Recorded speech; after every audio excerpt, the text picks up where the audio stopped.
right, guys. Oh my God, what time is it? Let me check what time. 11 p.m. It's 11 p.m. Usually we start a good 3 to 4 hours earlier than this, but Yeah. it's myself. Got my boy. Yo. He's hesitant. Like he's scared. I'm not hesitant. Legit, like we have just been like kicking back, having some drinks, having crazy amounts of conversation that we probably should have recorded. But we're just gonna jump in where we left off, essentially. So we've been having this like crazy conversation about sex and about like how we approach sex. So, oh my God, this guy. Yes, we're doing it. We're doing it. But yo, speak it to the mic, okay? Speak it to the You're mic. bugging. We're doing it. We're having this conversation, okay? Essentially, like I approach sex, whether it's a one night stand or it's somebody that I have regular sex with, as like a full on experience. Like I don't want to have sex with someone unless I know we're gonna give each other our all. We're both looking to please each other and make sure that we both leave satisfied. Whereas Jamali has pretty much put it out there during our conversations that he'll approach sex like I'm just trying to bust a nut. Which fair enough. To me it's foreign as fuck. Like, care to explain yourself?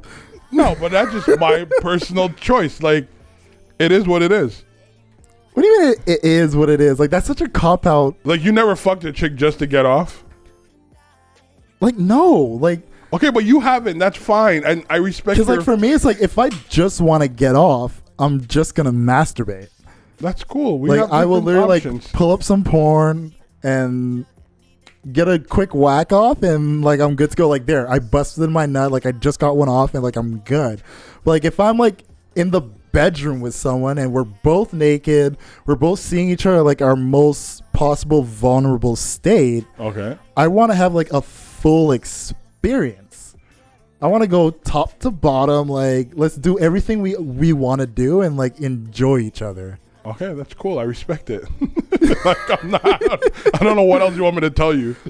Let me clarify how this started. Bro, we're not going. No, we're going there. No, fuck you, because you're acting like you don't want to talk about it. We're gonna fucking talk about it. Like, bro, like hold up before you begin. Explain yourself.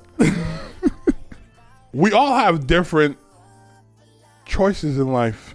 We have different things are different. What turns you on may not do the same for me. Oh, naturally. And therefore, for me, someone's sexual preference, life is a personal thing. There's not a normalcy in a way that I could, like, I'm talking heterosexual, obviously. I mean, obviously, but whatever. But like, there's a sense of normalcy.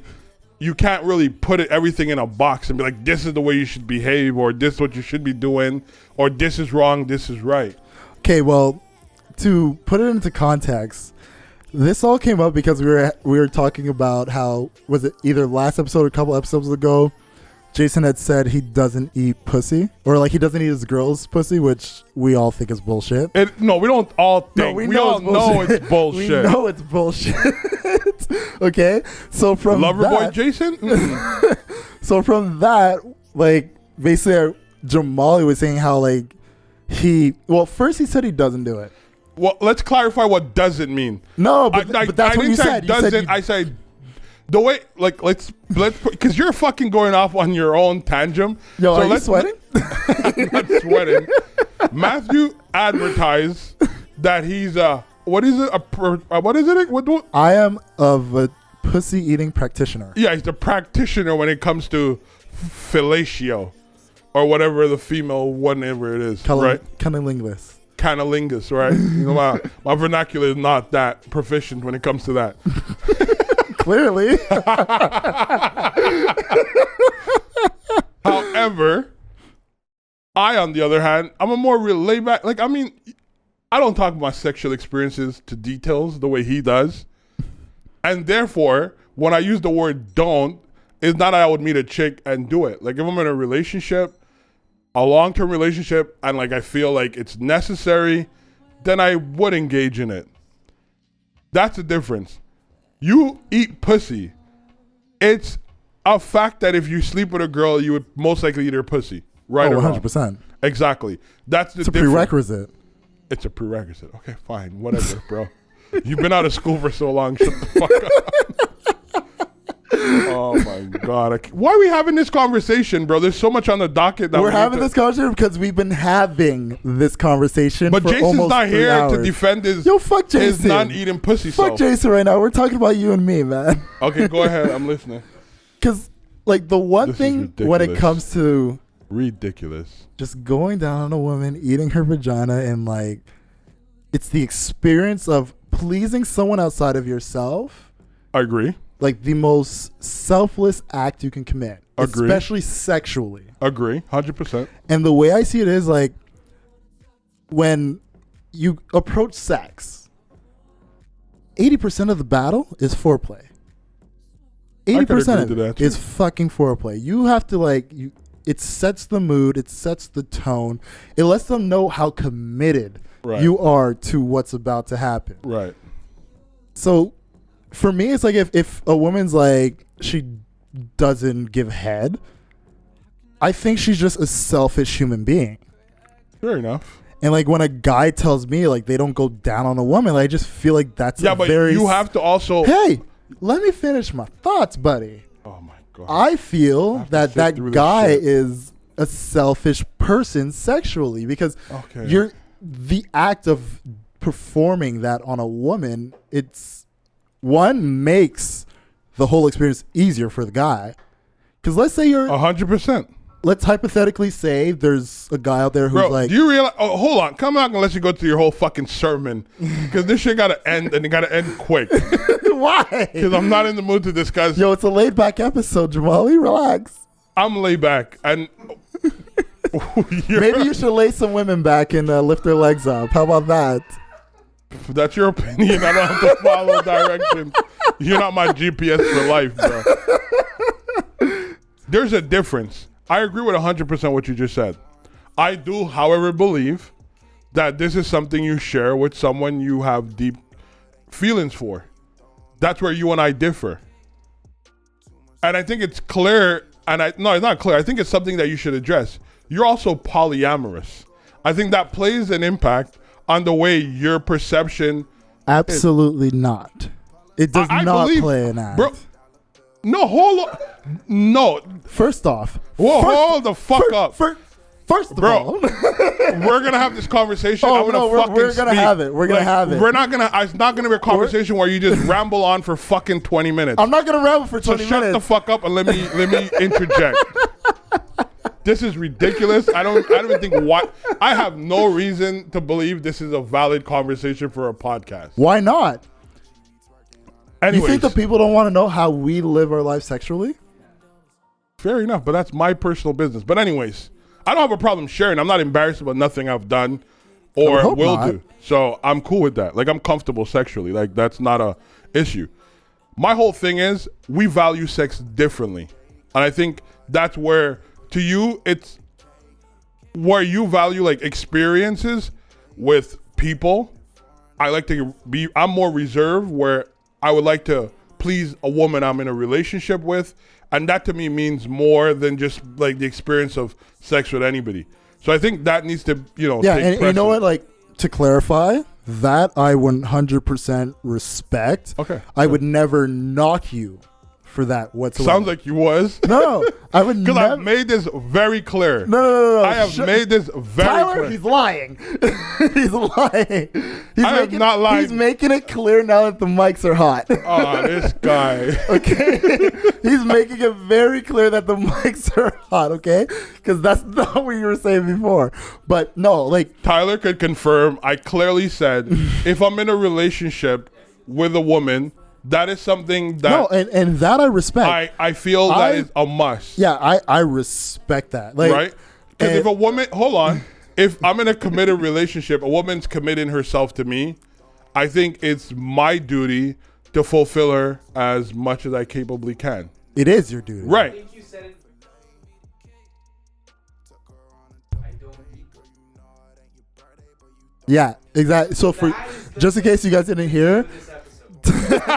Tyler basically said, like, what was going on in the conversation before was Jamali said, I don't eat pussy, but I have eaten pussy. And I will eat pussy. Yeah.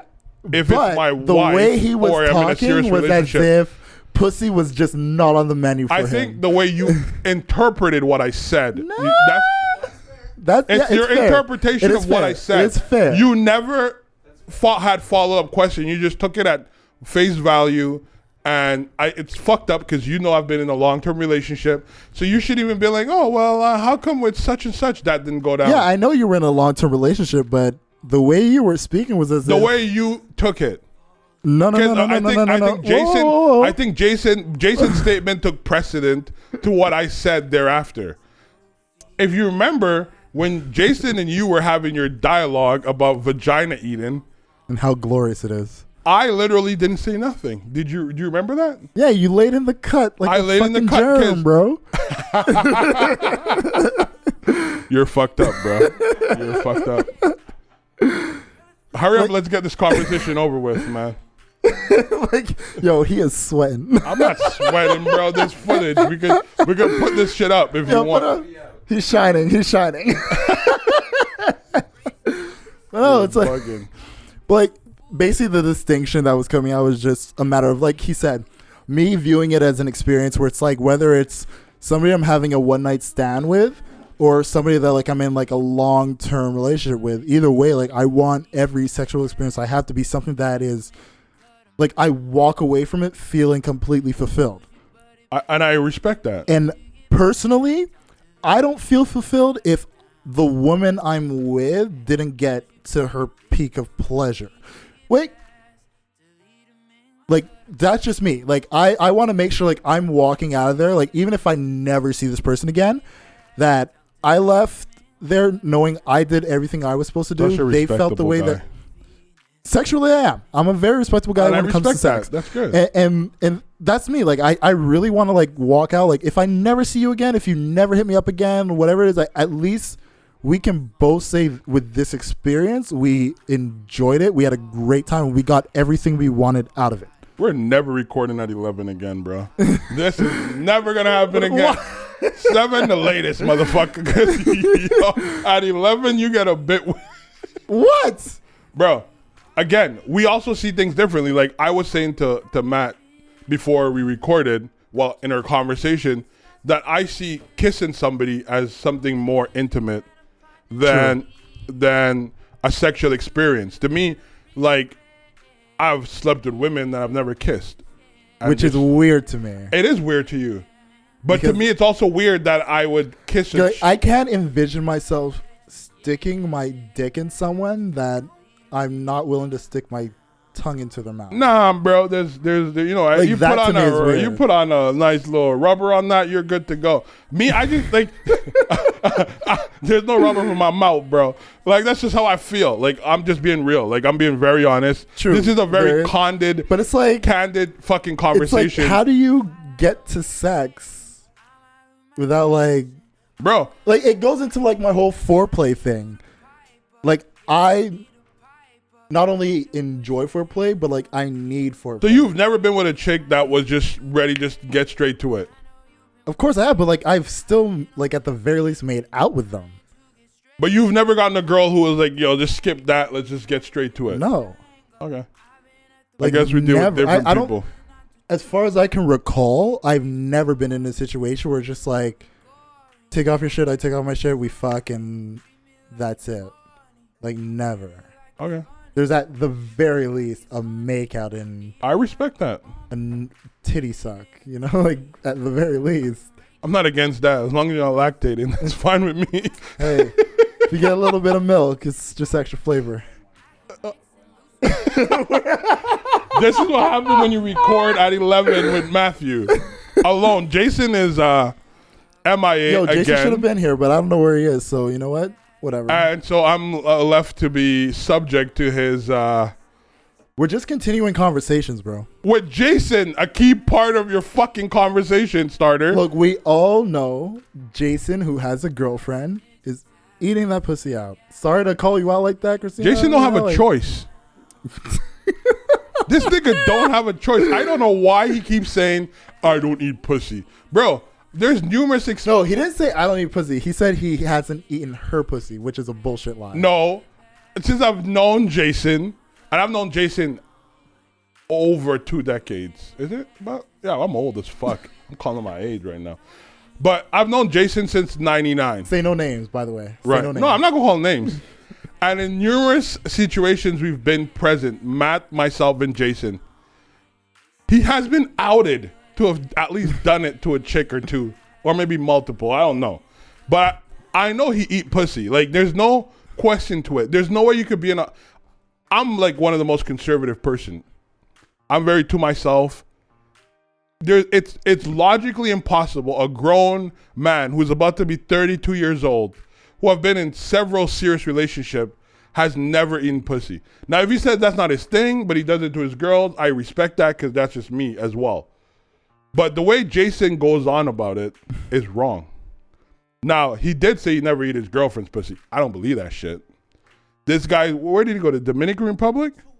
Hey, we ain't gonna call it his life now. I'm gonna fucking call him out on it because there's nowhere you're going on vacation with your girl, and you're not gonna take advantage, as you say, to eat her out on the beach. Hey, hey. I'm just.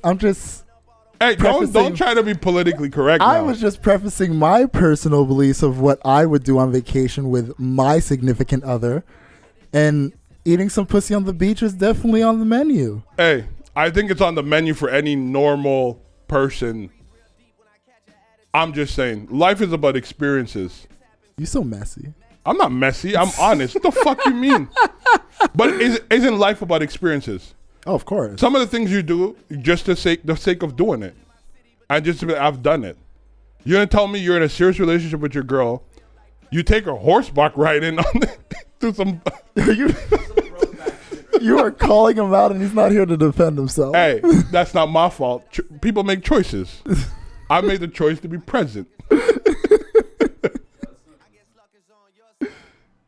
We should call him.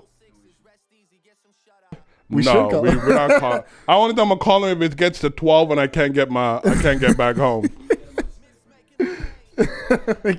We should. He's probably like head deep in some pussy right now. Oh my god, you're so vicious. He's like right now. My lips are kind of occupied. What do you guys want? This is terrible. But I'm just saying, like, I don't know. I personally would not take my girlfriend to another country and not trying to create some memories there. Oh, for sure. And that's just, I think normal as a normal person. I'm not saying heterosexual, because if I was gay, I'm sure it would be the same concept. True. You know what I mean? So that's just the reality of it. It's hard to believe a 32-year-old male who's been in relationships, long-term relationships, Plural. don't go south. What are you doing in your life if you don't go south? Bro, he goes south, bro. Jason here stay nappy. There's a reason. They get grabbed very often, but I'm just saying. Thank God we're off this shit. Let's move along. Yeah, I'm done. Never again. Don't ever bring this shit up. Let's move along properly.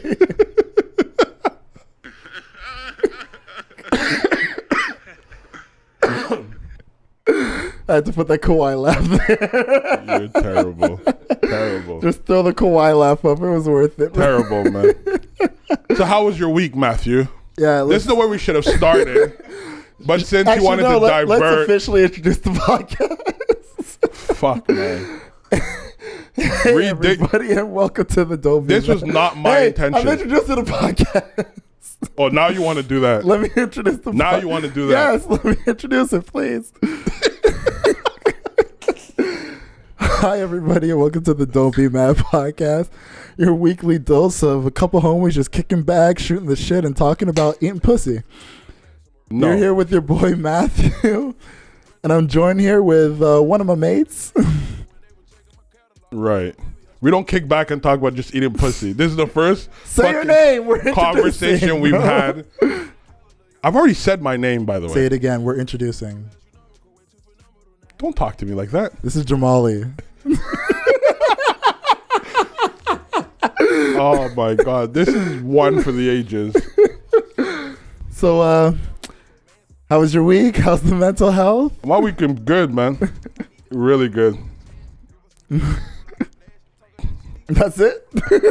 It went downhill in the last couple hours, and took a plummet in the last 20 minutes, but it's been a good week overall.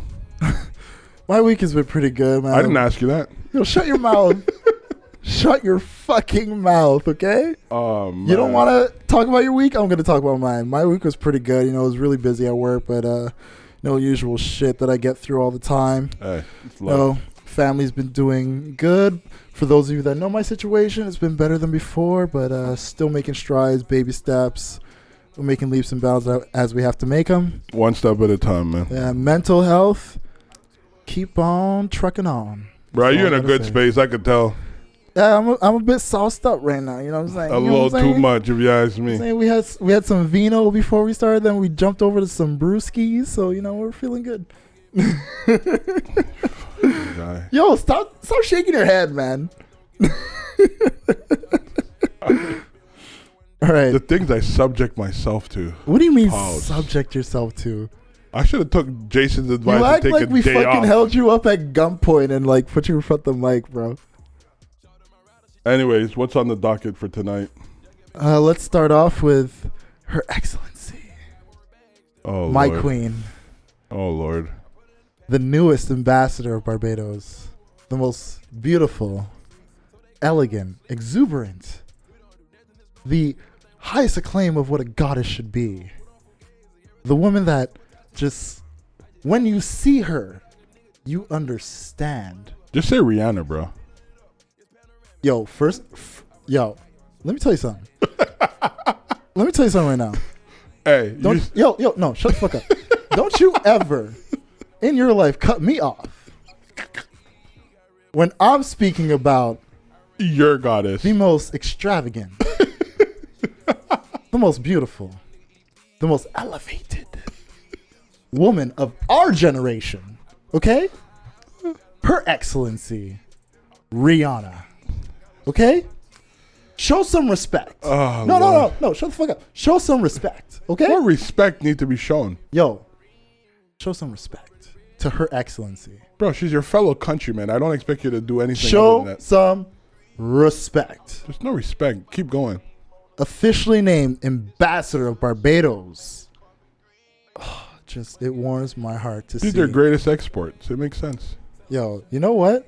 We could cut the mics off right now. We can get to it, bro. If you want to throw hands, you can go at it. Like, but she is. Like, She's phenomenal. what has Barbados been known for in the last decade or two? Yo, Other than Rihanna, she's their greatest export. I'm not saying that in a negative way. I agree with everything you just said why about you her. hating, bro? No, I agree with everything you just said about her. But you cut me off. Yeah, because you're indulged in that moment. I am indulged. It's Rihanna, bro. Wait, Her Excellency. Her Excellency, you say. Official title. No, it's she's an ambassador. That's an official title. Her Excellency. Okay, that's good for you. I'm not from Barbados. I'm good. Where's your Excellency at? We don't got one. Could we just continue, please? That's right. So for those of you that don't know, Rihanna was officially named Ambassador Extraordinary and Planetary. I don't know what that word is, so I'm fucking it up. But either way, with specific responsibility for promoting education, tourism, and investment for the island of Barbados. Dope. My queen. I like that. My queen. But it's true. I respect her for even accepting that and for, shedding light on a beautiful place such as Barbados. So Very beautiful. it is. I've been there a couple times. You know what, man? Like, it warms my heart to see great people getting great things. No, I just think also It really it's does. important that, her coming there from a young age, coming from there rather, I think it's necessary for her to shed light on the positive side of Barbados. Not like there's negative things, but I'm just saying, like, I mean, any place has positives and negatives. negative, but, right? But I'm just saying, I think it's dope that she stayed true to her roots. In other words, Well, what I like about it is, like, for a while, Rihanna has been a part of the UN, in Barbados, plus the U.S. as well, with her like education initiative. Right. So this is like, it's not something that's just brand new to like what she's been up to. Like everything from like her music and her makeup and everything that she's done, like she's taken that investment and brought it over to like the education investment, and now Barbados is recognizing her for her philanthropist work, and they're making her official ambassador of Barbados and basically furthering her personal agenda of bringing education to everyone and anyone that is deserving, which is everybody. There you go. Making sure children get the proper education they need, whether it's in places like Barbados, in the U.S., or in Africa, or in Europe, like across the world. Like she's been working hard to like really focus people's minds on understanding that children are the future, which is like such a cliche thing to say, but but the best way to secure that future for children is through education. So for that, Rihanna, as if I didn't love you enough. As if I did not love you enough. I love you so much more. Her Excellency. Are you done? Show her respect. Are you done? I mean, I could go on. No, it's okay. I could go on. But no. Let's go down like the short list that we had. And do we want to do the sad story? Which is? LSU? Well, I think it's important for us to address another senseless act of violence causing the life of some young individual to be cut short. Well, let's preface this by saying there's not a lot of information about this story so far. Right. So I think it came out, maybe 5-6 hours ago, maybe a bit more. Maybe 10 by now. Well, yeah, actually by now, considering how long we've been talking. Yes. But like I said, there's not much about it. There was maybe one video clip that went out that was like a Snapchat post, which was like 10 seconds. Right. Overall, what happened was an LSU basketball player, Wade Sims, was shot and killed during an altercation that happened outside of a Subway restaurant that was a couple miles away from like the LSU campus, if I'm not mistaken. And yeah, it's just like another senseless act that came from something that obviously could have been avoided. Right. But it's a developing story. It's like I said, it's really fresh. Not really sure what to make of it. Not really sure how it all started. But it's just one of those things where like we're getting another experience of gun violence taking a life away that was unnecessary. You know. Yep. It's really messed up to think that a guy with so much potential. Well, not just because he's an athlete, but just a young person. He was, 20, 21? Yeah, around that age. You know what I mean? A junior in college. I mean, if you're going to fight somebody, fight them. I think if you're going to use a gun, which is a lethal weapon, you're looking to terminate somebody's life. Yeah. I think that's really sad that this is what, people are resorting to. And because I know for sure the person who pulled the trigger, if you speak to him or her or whoever did it now, I'm sure there's some level of remorse or regret to have even done that had they known this would have been the outcome. I would hope there's right. I think with any decent regret, because like from the video that was posted, right, like you see a bunch of people like fighting, like they're in a parking lot, it seems to be, and at no point in like that 10-second clip did it feel like it needed to escalate to that point. But about that clip though, because one of the tag on it was like someone just got shot. Yeah, exactly. So we don't know if he was shot before that happened and then people just got rowdy. Well, no. Like I'm assuming by the way it happened, right? Because from what the article that we had read, they said like they heard a single shot go off and everybody ran. Right. So watching that video, you're seeing a bunch of people fight. Right. And at the same time, it's like you're seeing the caption of someone just got shot. The camera's closely following the fight, and then when the shot goes off, the phone goes down, like it cuts. Right. So I'm assuming that person who was filming ran away as well. And then tagged it, someone just got shot. Yeah, exactly. Okay, like it's a situation where you hear a gunshot, you're not sticking around. Definitely I don't know if our listeners have been in a situation where they've heard a gunshot, I've heard a gunshot go off, and I We've tell you right heard now, it both, man. there's two things you do. You hit the deck quick, and then you fucking run. Right. And you're not really concerned about where you're running. You're just running. It's Because crazy. in your mind, it's, I don't know where this came from, but I'm just going to get as far away from this position as possible. Right. It's not even like you don't even know where it came from. Even if you do know, it's just like you don't want to be caught in that line. You know what I mean? Exactly. You don't want to be exposed to the potential of being hit. Like, so, you know, it's sad. And I mean, regardless of whether he was a basketball player or, you know, a medicine student or whatever he was, he could have been just studying art. Just a young life cut short over something I'm sure that is going to be looked upon as something very simple, meaningless, Yeah.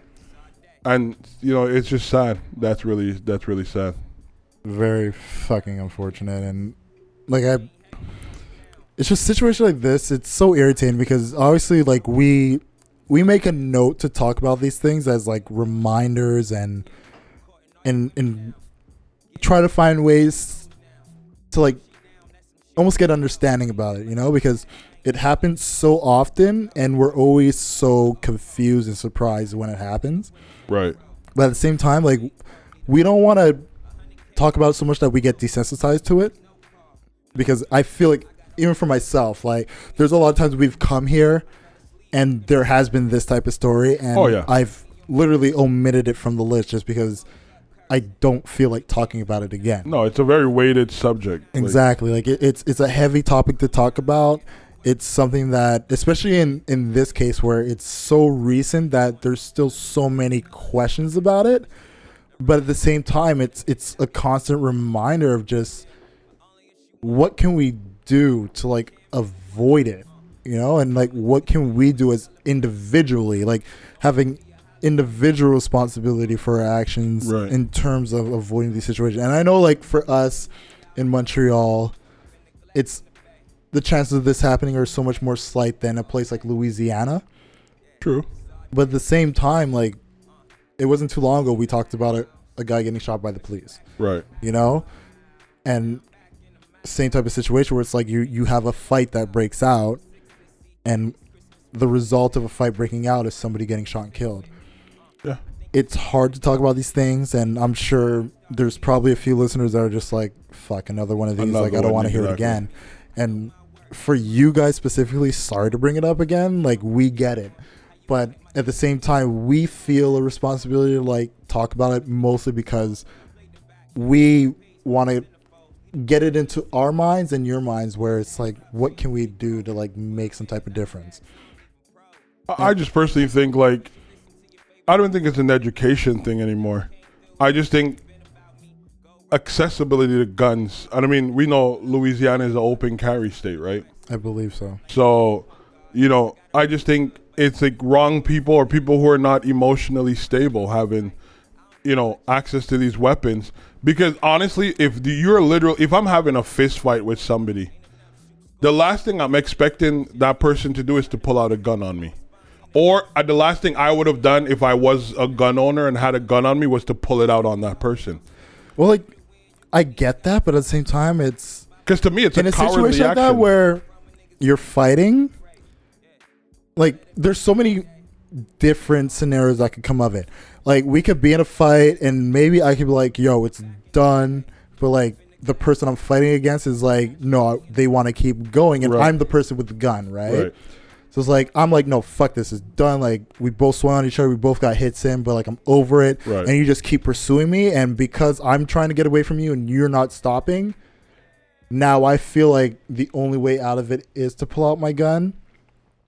And yeah, but then unfortunately, you fire it. Unfortunately, you fire it, but you know what I mean? Like, that fear and that sense of I'm going to be in constant danger unless I escalate it to that point. Right. Not to justify the act of killing someone, but like the mentality behind getting to that point. Right. And I mean, even the story, when they say it's a single gunshot, like, I could just imagine like someone doing it like a scare tactic to be like, yo, get the fuck back.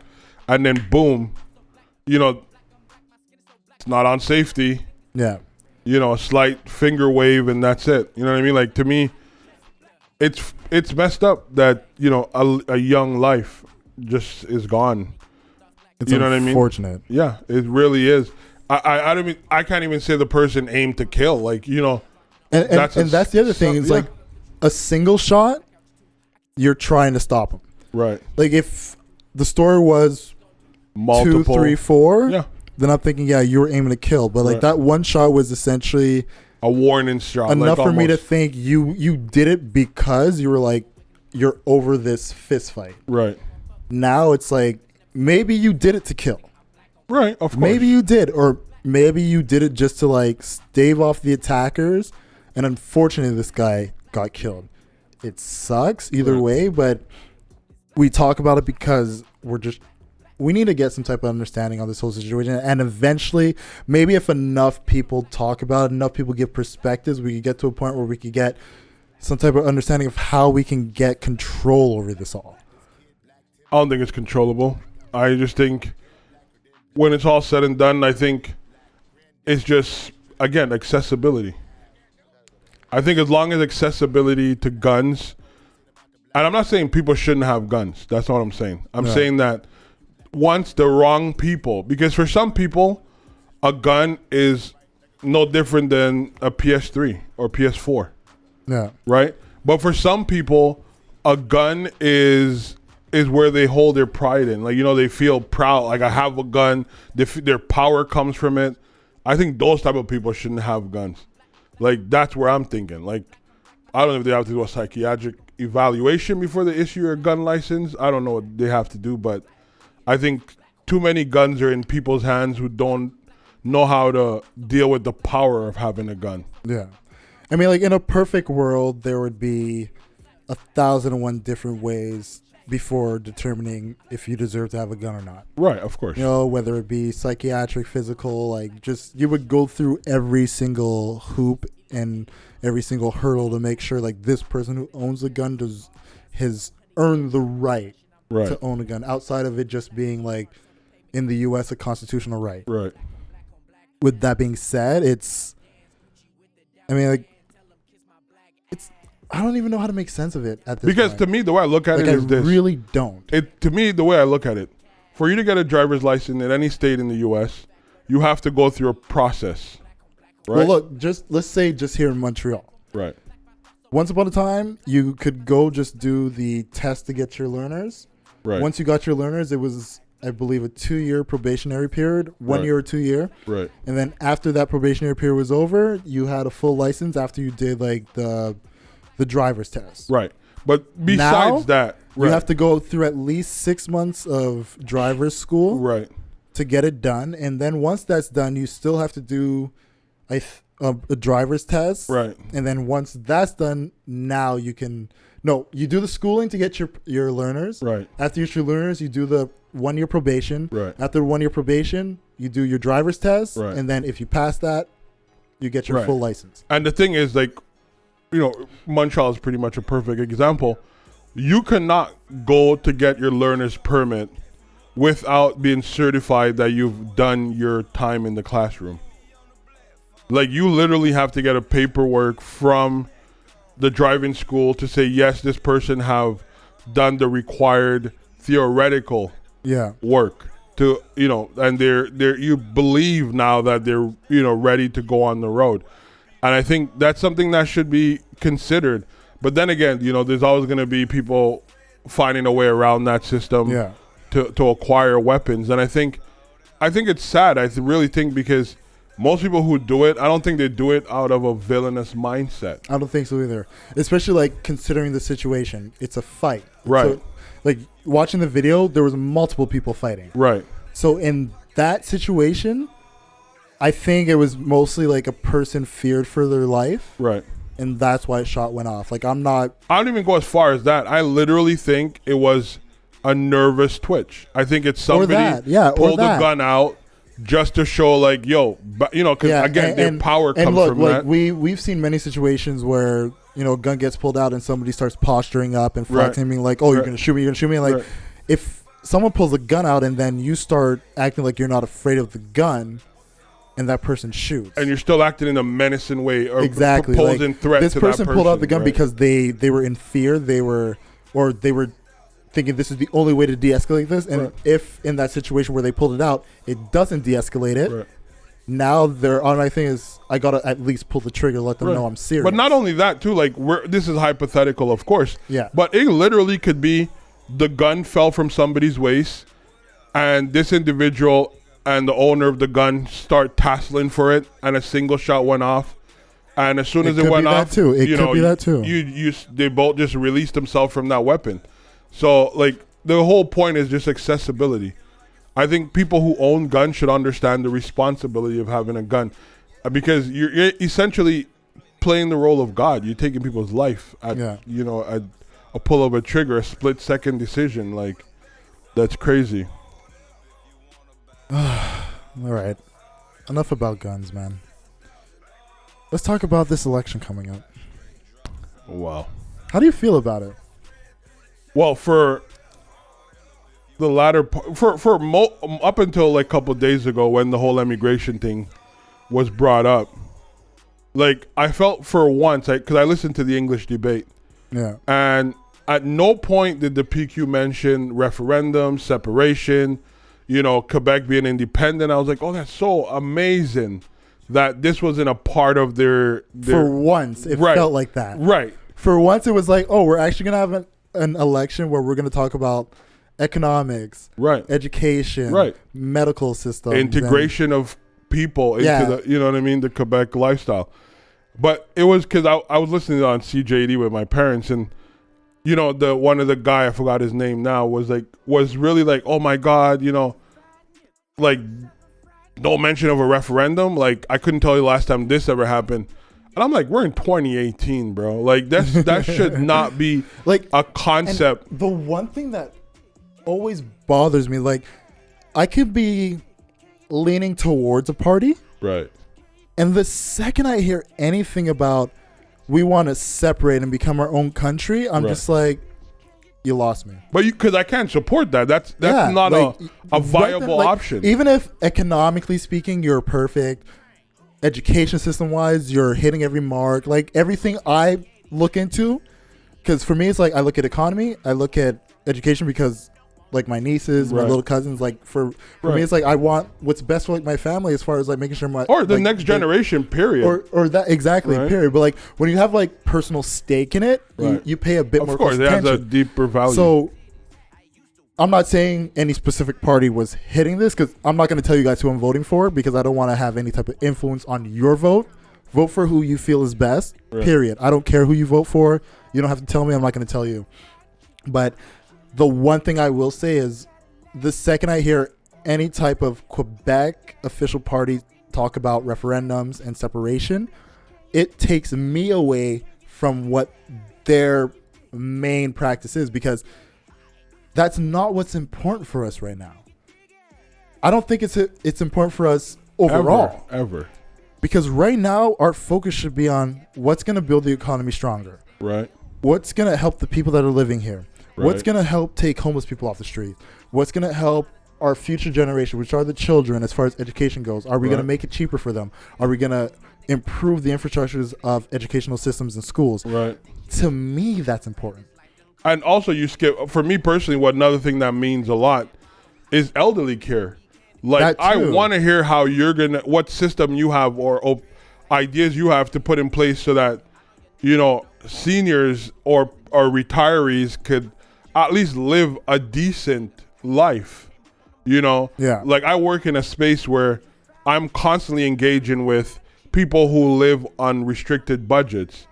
And it's sad to believe that they have to sometimes think about whether they need a telephone in their house as opposed to grocery. Yeah. You know what I mean? Like, these are things that are really detrimental to a society.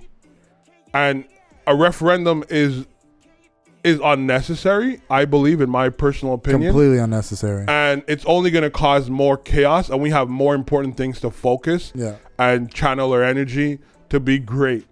You know what I mean? I don't think it's right I think it's archaic for them to have that mindset. Like, very archaic. Like, I mean, it's such an 1960s way of thinking. Right. It's old. Get rid of it. And look, like ever since that, like the first times we, or at least Quebec, was talking about like referendums and separation, what ended up happening was businesses ran the fuck out of Quebec. And people.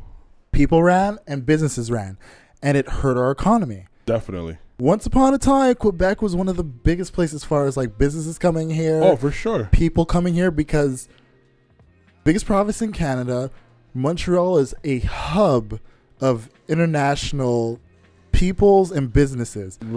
And when you start with the language laws, when you Right. start with the separation talk, Right. when you start basically putting a price or putting like a limitation and a tax and basically a line in the sand of how far you're willing to go with people that aren't a part of your traditions, let's say, you put a mark on these people who are on the outside coming in, and essentially you're telling them whatever you do is not enough for what we actually feel our bottom line is. Right. And they need to be accommodating. Like, to me, Yeah. that's the whole concept of it. Like, you know, the beautiful part of living in like a city like Montreal is the diversity. Yes. You know what I mean? Like, I could literally walk out right now and bump into 5 people of 5 different cultures, 5 different values, and guess what? They're sitting at a table having a meal. Yeah. And they have one common thing, and that's their love for the city. And I feel like because us living in Montreal, it's so open to us about what this concept should be for all of Quebec. Right. But because all of Quebec doesn't get to experience what Montreal There you does, go. they are so blinded to what that experience actually does for this province, or what it could do for this province. But you see, the thing is, where I would agree with you a certain degree, but I also think it comes down to the willingness of the individual. True. We live in 2018. We don't live in 1965 where Yeah. the radio dictated our perception on The something. internet is there, people. Right? The internet, you know, accessibility, like you could travel, come to Montreal for a weekend. Come see what life is like. You know what I mean? It's not like we're talking about, you know, a far-fetched place. Like, Montreal's accessible to anybody who lives in Quebec. Yeah, and a lot of people from the outside, like outside of Montreal, come into Quebec because of Concordia, McGill, Right. Dawson, Vanier. Right. Like even, look, you'll have people that will go as far as like going to Bishops and still come over to Montreal because it's an hour away. Right. But not only that, I feel like for you to be in 2018, regardless of your age, to hold value to the idea that Quebec should be almost a purist state, like in a sense, like we have to hold true to our values or whatever that may be. I think you're almost living and missing out on opportunities of experiencing a beautiful, you know, energy experience, whatever you want to call it. Yeah. Like, I think it's stupid, and I don't think it's a sensible. I think it's ignorant people. I'm sorry to say, but I just think ignorant people hold on to that value. Well, it's like it's an ignorance or essentially like an undereducation. But I look at it like, let's say you come here. Let's say you get to be one of those lucky people who experience what Montreal is. You still have to open yourself up to it. Right. You know, like, because, I mean, I've met some people who, like, have come here, but, like, they remain in, like, their personal bubble. Right. And they don't realize how accommodating this place is to whatever lifestyle you're into. Right. How no matter where you go in Montreal, there is something for you. And if that thing isn't there for you, there is somebody who could point you in the right direction. Definitely. You know, like, we have an amazing gay village. We have an amazing up and coming, like, I want to say hipster area, which is essentially Griffintown. Even though they may not admit it, it really is like up and coming hipster town. But like, it's there for you, you know? Like, you have everything from athletics, you have everything from Arts and culture. arts and culture. Like, Montreal, you know, as far as like restaurants. fashion, art, food, music, like film, there's something for everyone as far as creativity goes. But then even on the technical side, engineering, There you you go. know, computer, like coding, design, like there isn't anything that you could possibly be into that you can't find here. Even and customer then- service, bro. And then when you look into politics, culture, Yeah. you look at, we have a Little Italy area. We have like a Haitian Community. heavily populated area. We have like Like English Caribbean, Caribbean islands, area. Like you have Chinatown. like there's everything. Like there isn't something you can be that we cannot find for you where you're like, this is how you're going to get comfortable. Right. But then this is exactly how you're going to get exposed as well. There you go. But the problem that I have with Quebec politics is the notion that people, outsiders, are coming in, whether to dilute or to try to erase Quebec's values and so forth. Because a lot of immigrants come here not speaking French. They find some way to establish themselves, make Quebec their home. You know, you have English-speaking people, unilingual people. As much as Quebec push against them, whether it's to send their kids to a schooling system that they cannot help their kids with homework, whether it's to, the way information's given to them from government institutions, Yeah. it has to be in French. They still find a way to live and maneuver within that system. Yeah. Yet I feel like they're always constantly pushed to the edge of always trying to force to adapt. Yeah. I think it's about time, and I don't say this with anything malice, but I think it's about time that we open our eyes and see the value of having this this diversity. Yeah. You know what I mean? I think it's ridiculous when you think about CJEP. CJEP kids Did are that now look weird? CJEP kids are now forced to potentially pursue deeper French learning. We're not talking. This is ridiculous. When you're in CJEP as a young person, myself, when I was there, I'm trying to discover myself, a career path that I'm trying to go down you're to. right at that like cusp of life where it's You're discovering. You feel like you know where you want to go, but at the same time you have absolutely no fucking idea. There you go. And you're discovering yourself. You're discovering who you are as a human being, and at the same time, you're learning everybody else. There you go. So it's this weird like imbalanced place where it's discovery, but it's still understanding, and you're creating that path. And I hate that Tyler left us now because I have to take a piss. But I also feel like I really do feel that essentially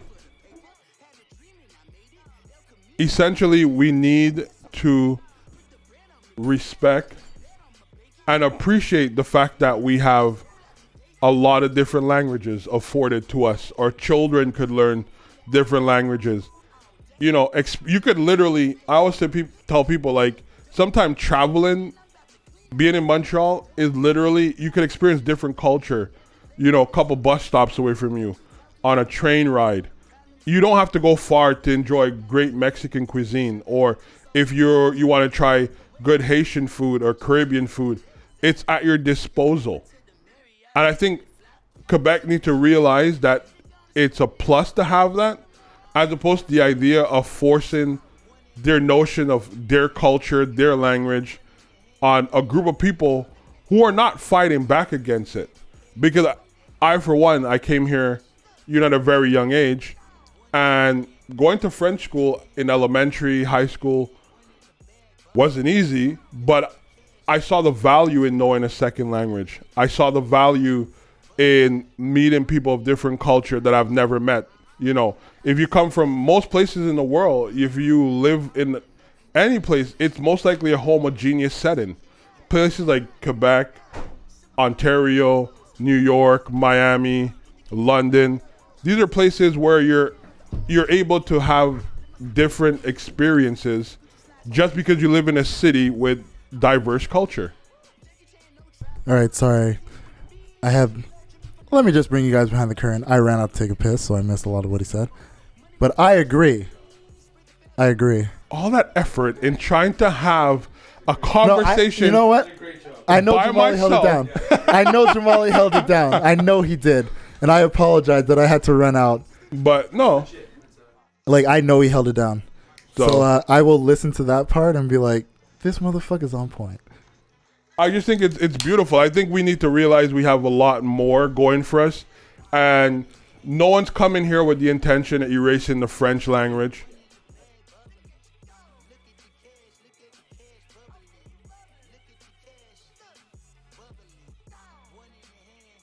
Of Oh, course. that's okay. I know where we are then. Yeah, Right. because we were talking about this before, where it's Right. like essentially this idea that people are gonna come and steal away a culture that, if you are that culture, Right. let's say it's the French culture, like the French Quebec culture, Right. there's absolutely nobody who can come here and take that away from you. Bro, there's nobody Absolutely no who one. has migrated to Quebec and was shocked that they were speaking French. That too. I think everybody migrated here knowing You that understand. You understand. it's a French-speaking Yeah, and province. and like I hate this idea of like creating a fear, and it's literally that, like, these politicians will get up there on their podiums and they will create this fear of, if we let these people in, which obviously we've had like immigration conversations before, which we're not going to get into it because No, that's no a whole need to. nother can of worms.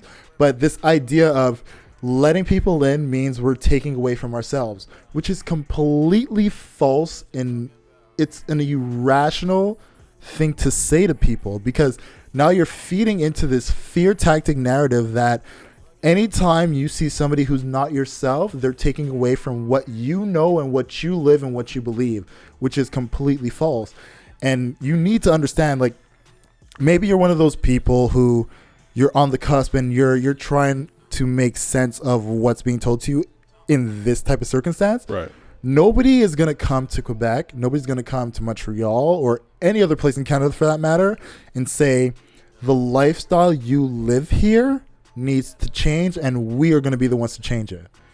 Hey. Like, name a country where that happens. It's not a country. Like, honestly, I'm going to say something. But saying it And in I- like the general sense, I like, apologize who goes to in a advance. country and Should I- says that or has that type of mentality where like they're gonna bring themselves and their people in to change a culture? I It apologize. doesn't happen. It doesn't happen now, but it did happen.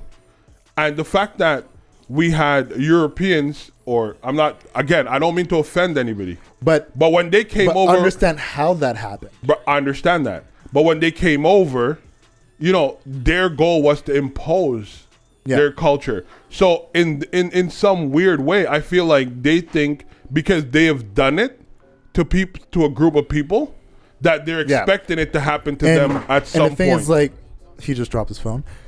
They're bringing up that, like I said, it's a fear tactic of, yeah, this is something that happened 400-500 years ago, where It doesn't matter. but like I'm just saying, as far as like the tactic that they're using, something that they did that like almost a millennia ago, they're using that now as a means of saying, this is why we need to we need to really police who comes in here and be our own country and have our own control. And it's a ridiculous sentiment, because the people that come here understand this isn't our land anymore. We have to respect their rules. We have to respect their culture. Absolutely. And we are guests. It's like you go to someone's house. When you go to someone's house, first things you do, you take off your shoes and you're Right. respectful to the owners of the home. Right. You say your hellos to them. You Right. you thank them for inviting you. Right. And then whatever rules they have implied in their home, that's what you follow. You don't walk into someone's home and say, well, you know what? Where I'm from, we keep our shoes on.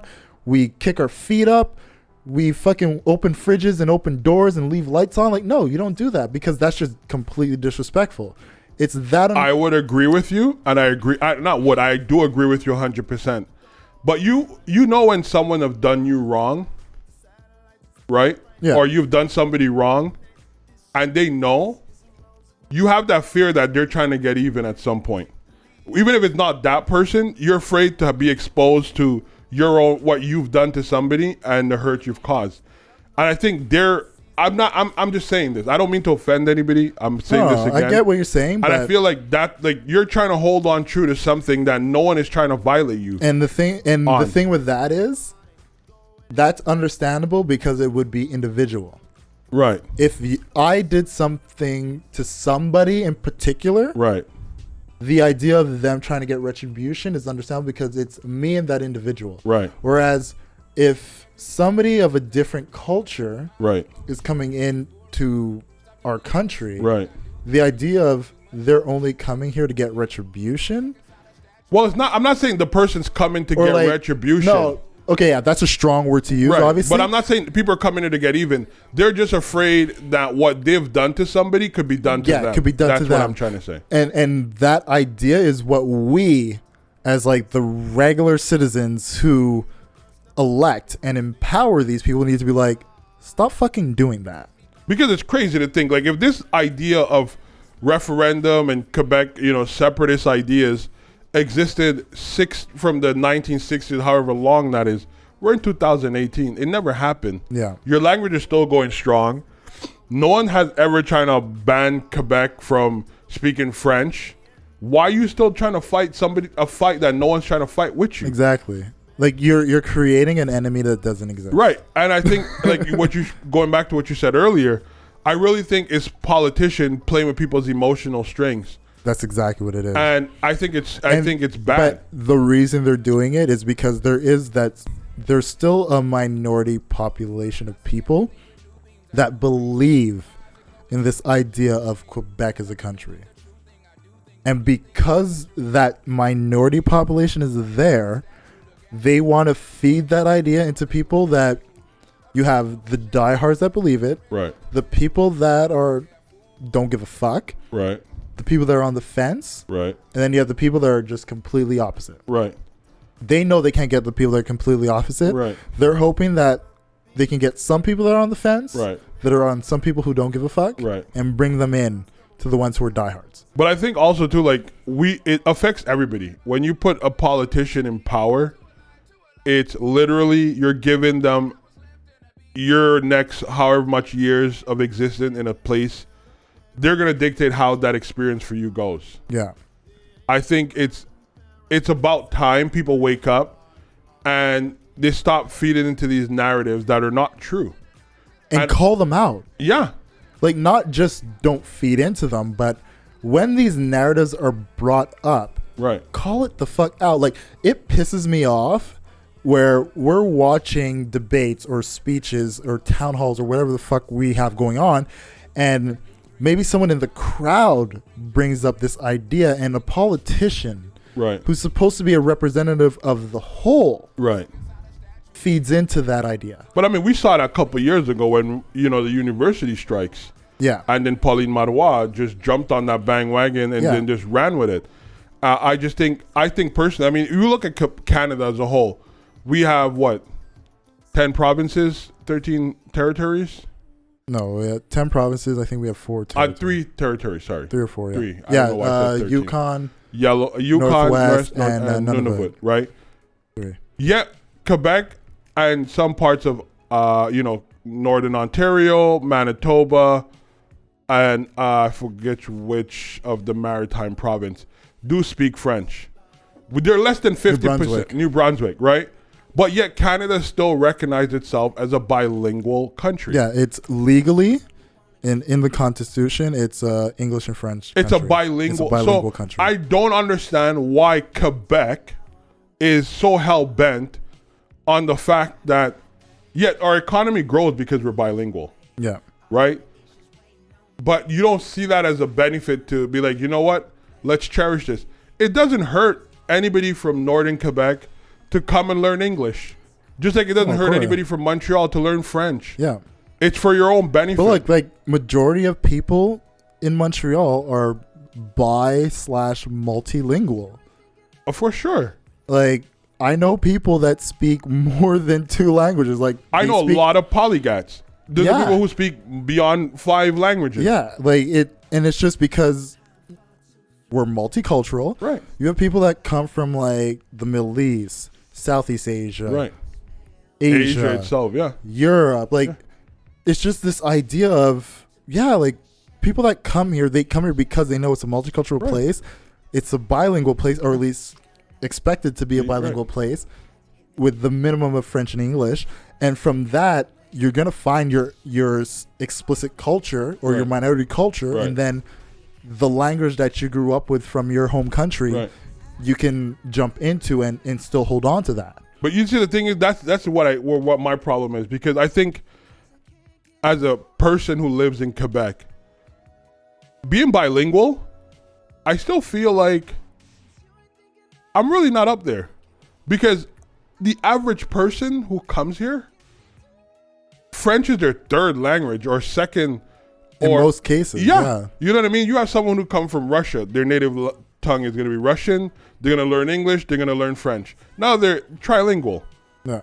So you're trying to hold on to this one thing that makes you unilingual, and you're cutting yourself off. You're holding yourself back. Literally. You're literally cutting off your hands and you're feet. holding yourself back because it's you're holding on crazy. to this idea of French is the way and Quebec is the answer, but in reality, it's inclusion and the understanding that what we have right now is the precipice of what the future holds. Right. But my point is, as a French Canadian, let's say, or even someone who is of a setting, like even if you take someone from Colombia, for example, or St. Vincent, anywhere where it's like you have one singular language, the idea of learning a second language is a far-fetched idea.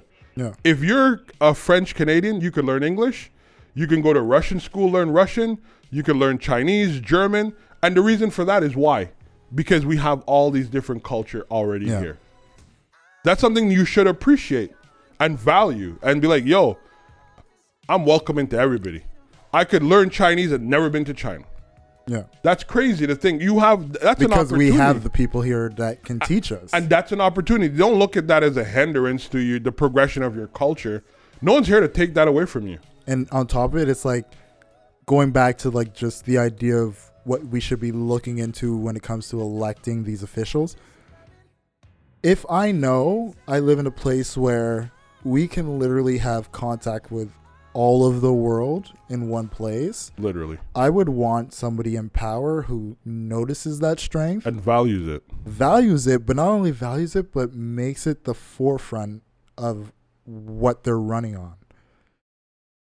So just to bring it back to like the election or the voting that's going to be happening on October 1st, which we encourage all of our listeners, if you're in Montreal, if you're in Quebec, vote October 1st or vote in the early polling, which is going on currently. Make sure you go out there and vote. I don't care who you vote for.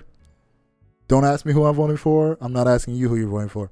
Go out and vote for who you think is right. But one last thing I have to say about it, because I think I have to say it. And us having a conversation as English Montrealers, we're not targeting the Parti Québécois. Absolutely not. Because I do believe on both fronts, well, not both fronts, on both spectrum, whether you're, a Parti Québécois supporter or you're a liberal supporter, I feel as a liberal party, they play on the fear of immigrants. And, so immigrants literally just go to them because they're like, if I go anywhere else, all of a sudden I'm going to be forced to learn French to even allowed to be on the bus. You know what I mean? And so they play on this narrative, which is also bad. Which is a false narrative. Right, which is bad. And I think on either side, they need to come to a point, because Quebec is such a place where for us to have these extreme differences, but yet they're the one thing that makes us all common. Like, it's crazy. Find yourself in the middle and then make your decision from that. Maybe you are far left, far right. Like, I'm not going to judge you either way. No, it's preference, personal choice. The worst thing you can do, and not to judge you on this, is not to use your privilege of using that right that you have to make a choice, make your vote count. Yep. And like, people all the time are like, oh, my vote doesn't count. No, like, just fucking vote, man. Because you never fucking know. You never know. And I'll be very frank. I'm not a big politics guy. We've had this conversation off the mic. I personally voted a few times. Beyond 18, I should have been voted a lot more than that. But, for once, because of this debate that I actually took the time to listen to, I feel almost compelled that if I didn't, I'm not one to complain of a politician. But you'd be doing a disservice. I think I will not a disservice. I just think, like, at this point in time, I think as English speakers or people of Quebec, if you're against the bullshit these politicians is selling us, whether you're a unilingual English, unilingual French, but you have no problem, like, it's about time we literally shift shit up. Like, if you're unilingual English, don't feel, and like the Parti Québécois address issues that value to you, you should vote for them. Vote for them.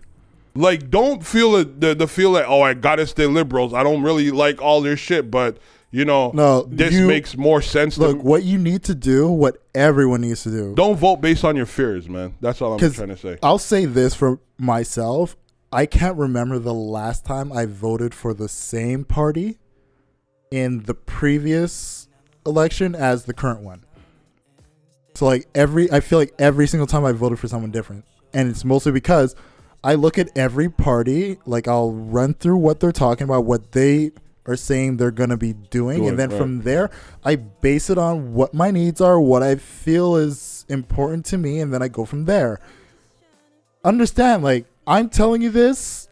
And like I said, I'm not going to tell you who I'm voting for, but I'm telling you this because every single time I feel like I voted for someone different. Just because I know every 4 years your needs change.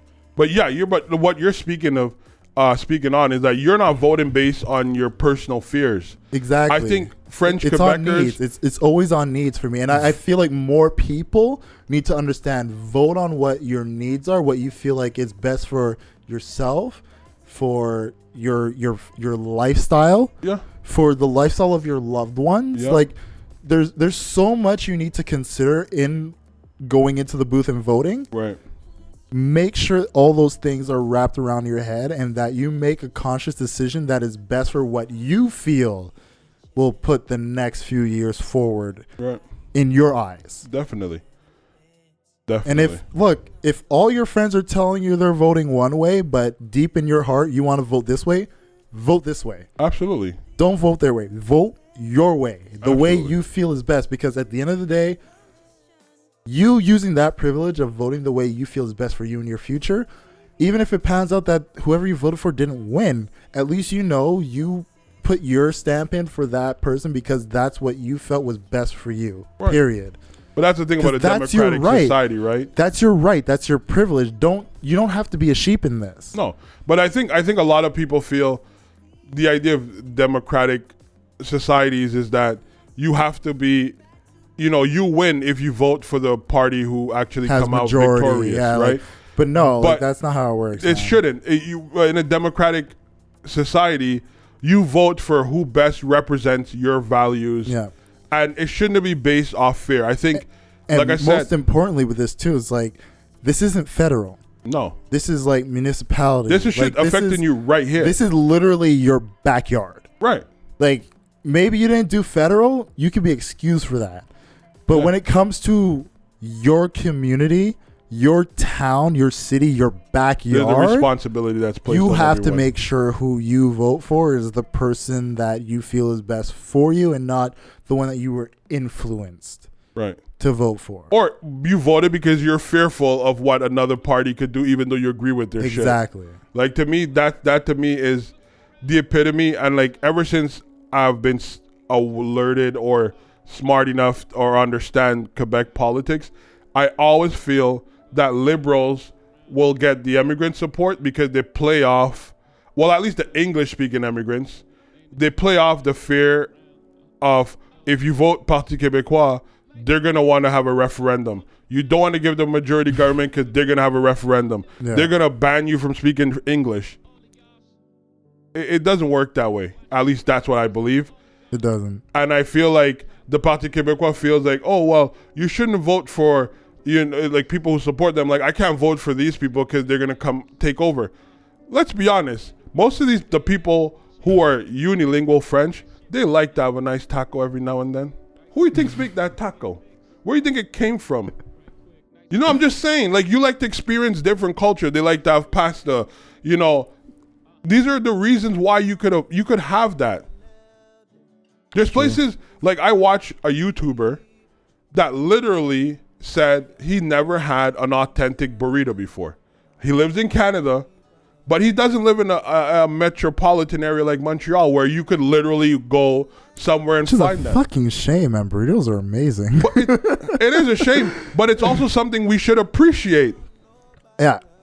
And look, I love the fact that right now I could go out and find a place where I could get a taco at this hour, because it's what, 12:15 a.m. Oh, yeah. I could go out and get a fucking taco at this. Like, I literally could. Bro, this is the And place. I could do that while ordering Uber Eats and getting fucking Chinese food. There you go. And maybe even, if I wanted to, get some fucking pasta. Why? Because I can. And, you know, we take these things for granted. We do. This is a privilege. The ultimate privilege. Bro, like, I think literally... food is the ultimate privilege. Literally, well, food is, but do you realize, like I could literally leave for work and I could satisfy any craving I have. Maybe one day I want some Arabic food. Maybe I want a slice of pizza. Maybe I want some pho. You know what I mean? It's all there in an authentic way. And the reason for that is because of the diversity that we have. Get some Boostan. There you go. You never know. No shout out for brands, but yeah, I'm just saying. I'll shout them out though. I know the originator.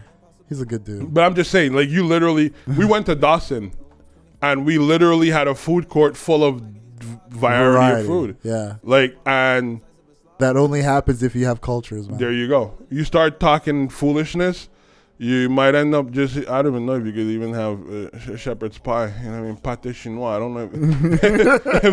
You know what I mean? Like, I don't know what you can have. Like, it's crazy.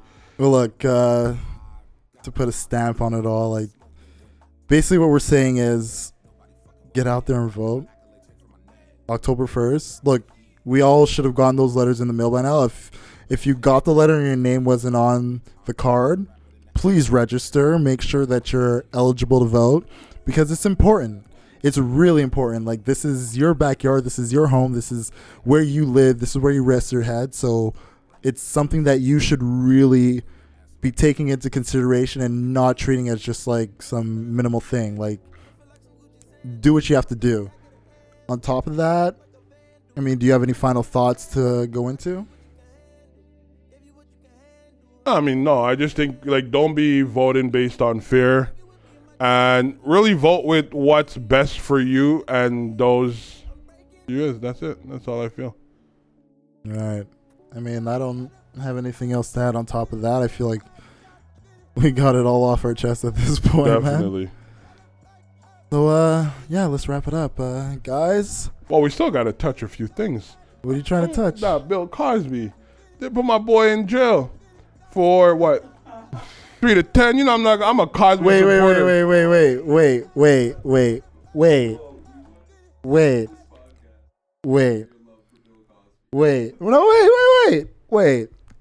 Wait. Your boy? Bro, I don't care what happened. I don't care what people want to say. You know how I stand. Like, let's not get this shit drawn out. I'm just saying Bill Cosby potentially could spend the next 3 to 10 years of his whatever life he has remaining. Here's the hoping. You know, Here's the whole thing. Here's the hoping. I'm still hoping that homie's out in 30 days. First 30 days. I'm in a pool. I got 2 years. You're sick, motherfucker. Hopefully someone treats Hey, man, money's to be made, baby. Yep. They're going to be busting his pudding pop in that motherfucker. I think you gotta be a sick, twisted fuck to want to fuck Bill Cosby. Pop in the bust it open for the fellas in the yard. it's about My pudding pop brings all the boys to the yard. That's what. Y'all sick, man. Look, okay, all jokes aside, yeah, Cosby's in 3 to 10 years. If you ask me, that's fucking light. Because considering what he did, what he got, What he was accused of. 3 felony counts, 10 years apiece, and all he got was 3 to 10. He got a white boy sentence. Sorry, Tyler. He got a white boy sentence. He got a rich guy sentence. No. I don't think He got a white boy I don't think it's a sentence. white boy. I think it's a rich That's boy a thing. fucking white boy sentence. Let's be It's honest rich here. wealth. If we're gonna talk about, if we're gonna extend this, let's extend it. It's wealth. He got a wealthy white boy sentence. He was on 3 felony counts. 10 years apiece, and got 3 to 10 years. He will most likely be out in 1 year with good behavior. And what bad behavior is a fucking 80-year-old gonna do? An 80-year-old half-blind man gonna do? Who has to walk with a fucking cane? And that's why he shouldn't be in there. No, he should be in there for the acts he committed. Who he was accused of committing. And convicted of. Bro, how many people were convicted wrongfully, bro? You know what? You make this argument, but anytime Kobe comes up, you want to call him a fucking rapist, even though He wasn't wrongfully he was convicted. acquitted. Was So he let's have wrong? have this conversation. No, we could have this conversation. Let's was have this conversation. Kobe wrongfully accused? You remember the last time we had this I'm conversation? asking What you did a I say question. to you? I'm asking you the question. Why do you take the side of one man against the word of 40 women? I'm asking you a question. Kobe No. had DNA proof that he was around that show. No, he had DNA proof that he wasn't the only one who had sex with her. Hey, if his And DNA that's in how her he got drawers, off. He didn't get off for not raping her. He got off for the fact that they were able to smear her image and make her seem like somebody who was going around fucking the whole team, Right. and that it wasn't rape. That's how he got off, if we Right. want to talk about it. Right, and why Bill do you Cosby- take the word of one man Okay. over 40 plus women? because the same way Kobe them smeared the girl for being some kind of, I guess, the Lakers hoochie, and why don't you know, why is her word not good enough? That she wasn't the victim that Kobe. No. Because Look, that's what you're saying. In that case, right. I'm neither for or against that whole situation. Of course not. As far as I'm concerned, the courts took care of it, Right. and I respect the court's decision. Right. I don't think Kobe's a rapist because the courts went through all the evidence Right. and they felt that's what it was. Right. So the courts went through all the evidence of the 40 plus women who accused Bill Cosby of doing this heinous act. Right. And you still sit here and say that there's a possibility that he was wrongly accused. Why? Because it's the same court system that convicted Emmett Till. And no, don't give me that boat. Don't roll your fucking eyes. I'm rolling my fucking eyes to that. How dare you? How I'm not. dare you? I'm not. No, how dare you bring up a kid who was tortured, Bro. beaten, Bro. and killed? Bro. No, that's disgusting. It's not disgusting. That is completely That's the system we're fucking one, dealing it's with. not the same court system. Oh, really? It's not the same court really? system. No, it's not. What's the difference?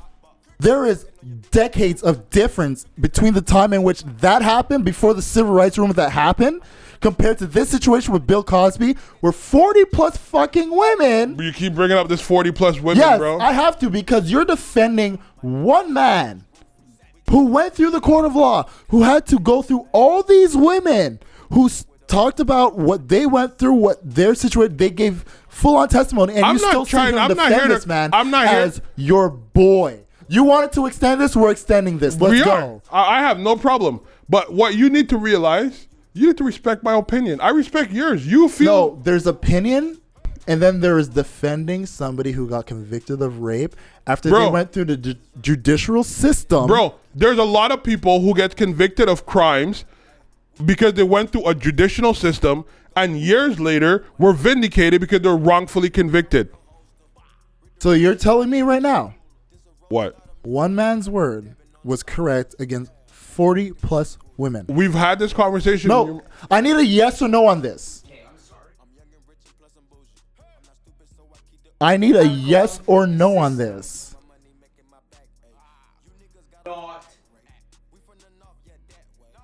Like, Talking about poor people. I'm sorry. I need a yes or no on this. You What? are saying one, as Tyler just said, one millionaires, billionaires word Right. versus 40 plus women. Why does his wealth have to come into play? Because this is what, when it comes to these rich people and Right. it comes to these type of accusations, they don't try to prove what's right or wrong. They try to strong arm these people Right. into putting them into a long trial Right. that puts them in bankruptcy, puts them Right. in debt to the point where they drop it Right. simply because they cannot live Do you anymore. realize how contrary you sound when you literally just said, if you're talking about wealthy people, you said Kobe got off because they were able to smear that girl. Another wealthy motherfucker. So you don't sit here and tell me, oh, well, Bill Cosby, because it's 40 women on one side, is the same a bunch of millionaires on one side who smeared this Do girl. you remember the No, Kobe trial? Actually, I do. So what makes you think? He got off because they've said Mm-hmm. it's impossible for him to have raped her Right. if afterwards she had sex with someone else. I think that's baloney, That's- but No, that's literally why he okay, got but off. that makes it fact. I don't get what your point is. What I'm saying is, what they did was a tactic that they really recognize these days as a smear campaign, as Right. far as you deteriorate a person's image Right. to the point where Right. they stop fighting. Right. So you're telling me someone like Bill Cosby, with the money like Bill Cosby, when His age plays a major role. His health plays a age- major role. stop Bro. using his age. I'm not using. This Stop is the it, first time I because- mentioned it. No, you've said it before. What But I'm in telling this you conversation, is, this is the first time you I have a mentioned man with money who knows if it's a long trial, he can keep going. And his job is to simply bury you in debts and fees to the point where you lose the will to fight. it. But Then- when you have 40 plus women coming to you, okay, you and keep. understand, these aren't 40 plus women who sat down in a group meeting. You don't and know said, that. No, we do know this. Well, we bro, do know Were this. you there? Because the reports from the trial. Why is it? Okay, I need to cut this shit short. Why is it No, that you my wanted to extend it. So no, we're no, extending it. I'm not. I don't mind having the conversation, but why is it your duty to somehow convince me other than my belief? I'm not trying to convince you. You are. I'm trying to make you understand the hill you're willing to die on and see if you're content with that. I'm content with it. Clearly, we've had this conversation for the past how many? What a year now, and I've stood my ground on it. So like, we could just leave it for what it is. All right, fine. This is the Don't Be Mad podcast. Thank you guys for Someone's listening sour. this week. What's sour? You said you're willing to die on that hill, so you die on that hill. There you go. Have fun. Like, what's more is there to talk about at that point?